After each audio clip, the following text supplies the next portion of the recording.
साथियों, इनकलाब जिंदाबाद और आप सभी को मेरा क्रांतिकारी जोहार। साथियों, जैसे कि मैं पिछले वीडियो में आप सभी के सामने मैं भारत पोर्टल के बारे में कुछ बातें रखा था साथियों, मैं बताना चाहता हूं कि मैं भारत पोर्टल के बारे में अपने बीएस कॉलेज लोहरदगा के प्रिंसिपल और वहां के जो भी प्रोफेसर्स हैं जो मैं भारत पोर्टल कार्यक्रम को संचालित कर रहे हैं, वैसे कई प्रोफेसर से मैंने बात किया तो सभी प्रोफेसरों का इस मैं भारत पोर्टल को लेकर के अलग अलग उनका विचार है साथियों। जैसे कुछ हमारे प्रोफेसर्स कह रहे हैं कि ये हमारा मैं भारत पोर्टल को अगर आप मैंने कि इनरोल करते हैं, रजिस्ट्रेशन करते हैं तो आपकी 10वीं से लेकर के आपका जितना भी आपका हायर एजुकेशन है उसका सारा डॉक्यूमेंट्स उसमें आपका सुरक्षित रहेगी। इस तरह का वो बातें बता रहे हैं। कुछ ऐसे मैंने हमारे प्रोफेसर्स हैं वो उसे बता रहे हैं कि आप इसमें रिसर्च करते हैं तो आपको मैंने आने वाले जो केंद्र सरकार का जो भी योजना है या फिर आपका रोजगार है उस पर आपको मैंने कि जोड़ा जाएगा और आपको नौकरी दिया जाएगा साथियों। इस तरह का तमाम मैंने कि वो अपना तर्क दे साथियों, जो कि बिल्कुल ही मैंने कि तथ्य फर्जी है और ये गलत है और भोले भाले विद्यार्थियों को उसमें ठग करके फुसला करके मैं भारत पोर्टल से उसमें जोड़ने का कार्य किया जा रहा है साथियों।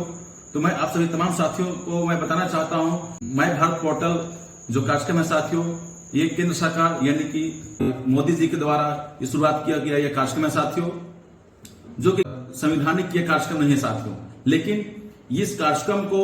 जितने भी हमारे यूनिवर्सिटीज हैं, कॉलेज हैं, वहां के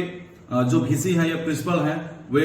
आरएसएस और बीजेपी मैंडेट और संघीय विचारधारा के जो भी हमारे प्रोफेसर्स हैं और वीसीज हैं, वे अपने अपने यूनिवर्सिटीज और कॉलेज स्तरीय पे इस कार्यक्रम को वो संचालित कर रहे हैं साथियों। जैसे कि इससे पहले आपने देखा होगा कि वन नेशन वन इलेक्शन जैसे कार्यक्रम को और अभी तुरंत में अभी मैं भारत पोर्टल जैसे कार्यक्रम को कर रही हूँ साथियों। तो साथियों, मैं बोलना चाहता हूँ और मैं उनसे सवाल करना चाहता हूँ हमारे पूरे झारखंड के विश्वविद्यालय के वीसी से और तमाम कॉलेज के प्रिंसिपल से कि आप जो कार्यक्रम को आप मैंने कि बिना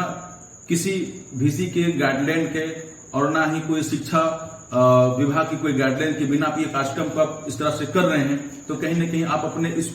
जिम्मेवारी के पद पे जो बैठे हुए हैं सर, आप वहां से बैठ करके आप मैंने कि मनमर्जी तरीके से आप मैंने कि काम कर रहे हैं और कहीं न कहीं आप मैंने कि आंतरिक रूप से आरएसएस और बीजेपी का राजनीति कर रहे हैं। आने वाला समय में तब तो आप आरएसएस का शाखा भी आप मैंने अपने कॉलेजेस और विश्वविद्यालय में लगा सकते हैं और कहीं ना कहीं आप मैंने कि जैसे मोदी जी अभी आप राष्ट्र स्तर पे श्री 108 महाकुंभ जैसे करवाए थे, वैसे चीजों का आप अपने कॉलेज में भी आप करवाना शुरू कर देंगे। तो ये मैं कहना चाहता हूं हमारे देश के प्रधानमंत्री मोदी जी से कि आपकी जो कॉलेज और विश्वविद्यालय है वो आपकी जागीर नहीं है, ये कहीं ना कहीं संवैधानिक संस्थान है, शिक्षण संस्थान है। इसका दुरुपयोग करना बंद करें और इसका जो सही रूप में इसका उपयोग है वो होने दें। अगर ऐसे बातें हैं, हम भी हमारे जितने भी हमारे युवा साथी हैं, हम भी कल के दिन में माने कि इस तरह का कार्यक्रम बुला सकते हैं, जैसे कि संविधान बचाओ अभियान कार्यक्रम या फिर